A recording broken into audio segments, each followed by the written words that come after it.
Hi, everybody, and welcome back to another episode of Full Court Press presented by Serra Ford Rochester Hills. I'm your host, Patti Cesarini, and today I'm sitting down with women's basketball star Miriam Ibezim. Miriam, thank you so much for being here today. Thanks for having me. So it's to my understanding that you were a multi-sport athlete in high school. You were playing basketball and volleyball. I also did the same thing. And at what point did you know that basketball was the one that you wanted to stick with? Yeah, so, I loved volleyball. I had offers for both volleyball and basketball. Oh, no kidding. Yeah, actually.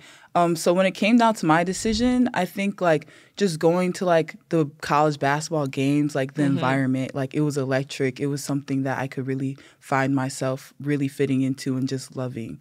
But I really could have gone for both. Gone either way? Yeah, I just decided, I think my junior year of high school, I just stopped playing club volleyball and I just wanted to focus on basketball. The way that both of those kind of line up for us, because I was the same way. I quit basketball after my junior year of high school, didn't play my senior year, stuck with volleyball. But I thought the same thing growing up and seeing the college basketball environment was so enticing. And that was really hard, decision. It's a hard decision to make and to think, what is my future going to look like and being in that environment. And then you obviously ended up sticking it out with basketball. But do you remember going through those days? So wait, you played travel volleyball and travel basketball too at the same time? Yeah. Oh my gosh. Okay. So yeah, do you remember going through those days of school from one practice to another practice or practice to game and stuff? Do you remember going through that and how you were able to do it? Honestly, and this is, and when I think now and my schedule now, that's probably why I handle it, I guess, better, the stress and just the packed schedules, because, even from high school, it was a full school day, and then it was more even during the actual regular school basketball season, I would have that practice, and then I would have club volleyball practice hour away. So An I was getting hour home, away too? Yeah. Oh my God. It was it was more towards Syracuse, New York. So, I would get home at 10 p.m. and then still have to do all my homework and stuff. And then, it was just the same thing. And sometimes I would have to miss tournaments, club volleyball tournaments. Sometimes I would have to miss basketball. I would have to choose. And then once it got to that junior year, it was okay, I can't keep, You can't keep up with both or missing one for the other. Exactly. Yeah. And you said, with the whole school aspect too, it's so much harder in high school. I think it was almost harder in high school because we're going to school from 8 a.m. or 7 a.m. to 3 o'clock in the afternoon. And then it's just bang, bang, bang. Right. One practice to the next practice. And then you keep going and stuff. But now here, you're also a biology major, which is really hard to do on the time commitment that you have with just basketball alone. So how do you think going through some of that stuff and that packed schedule in high school has paid off now when you're in a really difficult major?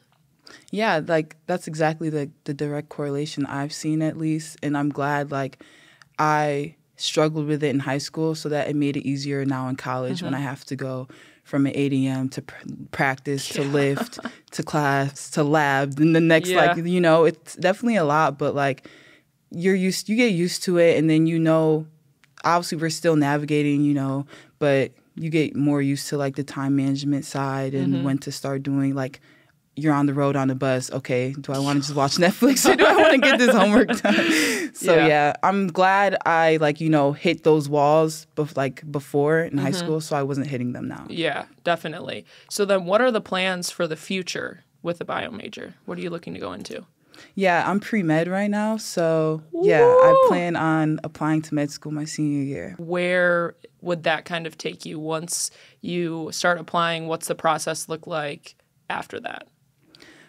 After applying, I will take a gap year and just, especially to finish. I'm doing research right now, so I want to finish my research project and then continue to gain clinical experience and all that stuff. And just kind of obviously I've been playing, I've been doing a lot, so I think I just wanted just a year to just a break, live, just to experience, live life. Yeah, live life, and and then I'll start med school. That's really the plan. Yeah. So what's this research project in that you're doing right now? Yeah, so it deals, not to get all sciencey on you guys, but it deals with gene deletion cassettes. So basically I That's work sciencey. with... I'm going to need you to break that one down for me. So you have yeast cells. Yeast, Yes, okay, yeah. We work with yeast cells. Okay. And basically we go into the genes and delete a certain gene to see how that affects with the growth of the cells. And specifically, autophagy is just basically just the cell's process of like reusing its like old material.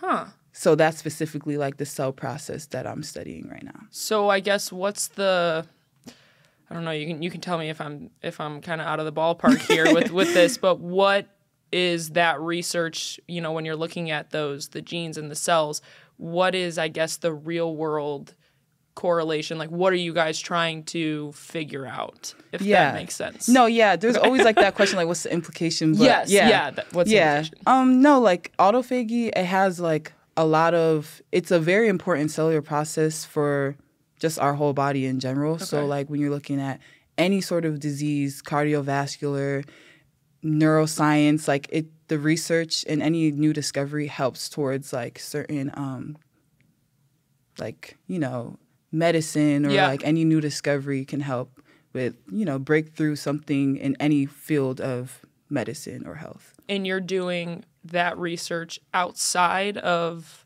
what you're doing for school? Yeah, so that's a separate, like I have my classes and then I also have a separate, I work with this professor in biochem. Okay. And it's also doubling as my honors college thesis because I'm honors college. So I have that. And then also I just want to do research just to, you know, it's good, especially as a med school applicant. Yeah, absolutely. And I've always loved research. Like that's one of the reasons why I came to Oakland from Rochester because, you know, I was reading that it was a good research school. And I always like did research. Even when I was in high school, I did my own research. So. Okay, so how did you get, I guess, what sparked that passion for research and, you know, helping out in figuring things out for the future of medical sciences?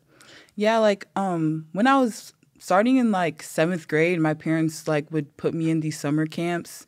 It was called STEP, and we would just spend like a whole summer in med schools and just learning a lot about the field of medicine. I was in like mini med school camps, and I would like spend weeks on campus and shadow the hospital. Like even in high school, I was in the ER room shadowing. I was looking at not full cadavers, but like, you know, like certain organs. In high school? Yeah, and like practicing sutures and everything. Like it was a lot of exposure.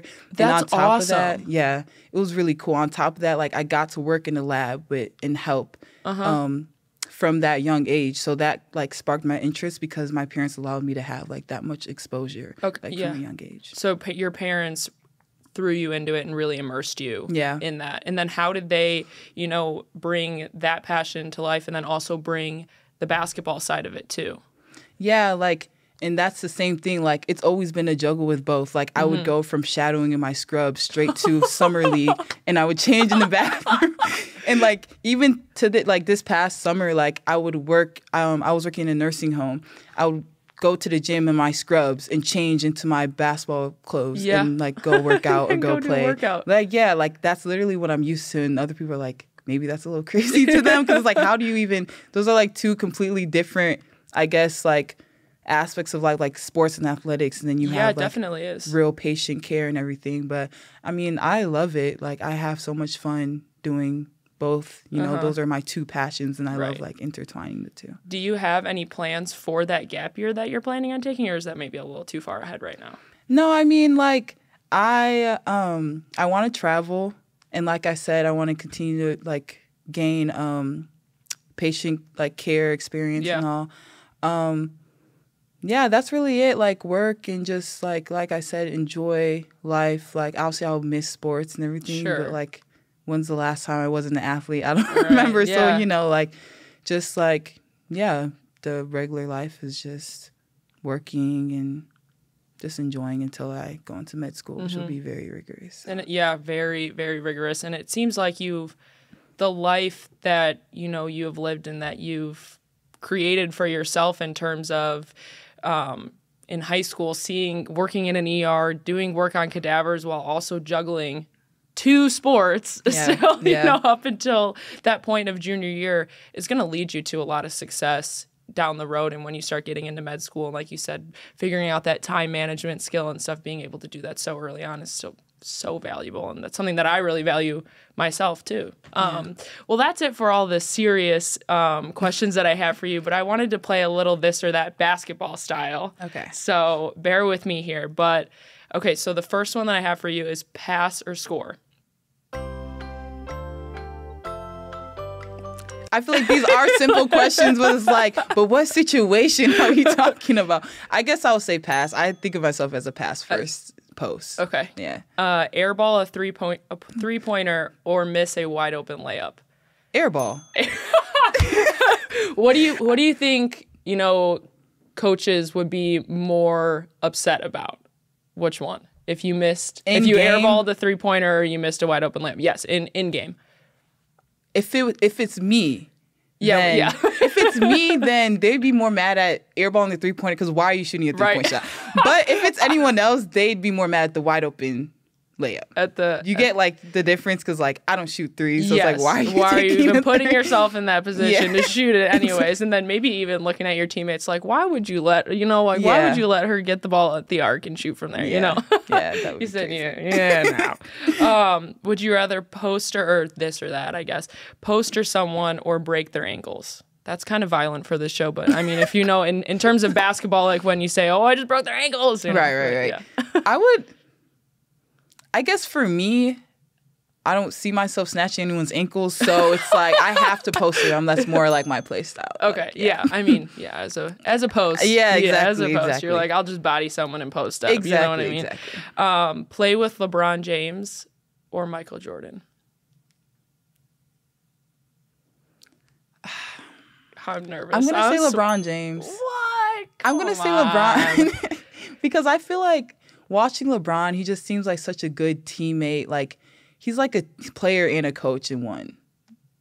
And you don't think Michael Jordan? I'm not saying Michael Jordan isn't, but I don't know. I'm gonna have something tugs on the heartstrings for LeBron for you. Yeah, I mean like for both, but I mean like I couldn't play with.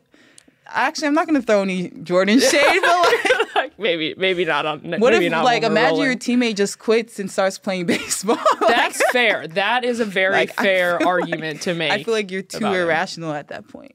Ooh, you said that might have been a really hot but take. like don't cancel me. Don't cancel me. No. Okay, and then the last one I have for you is have prime Dennis Rodman or prime Draymond Green. Dennis Rodman. I feel like if I say Draymond, I'm gonna get canceled. Yeah, that one you definitely like get fresh canceled. off the suspension. I can't say Draymond. No, you're like by default Dennis Rodman. No, like one of my teammates said their mom said I was a Dennis Rodman tonight. I was like, is this a compliment?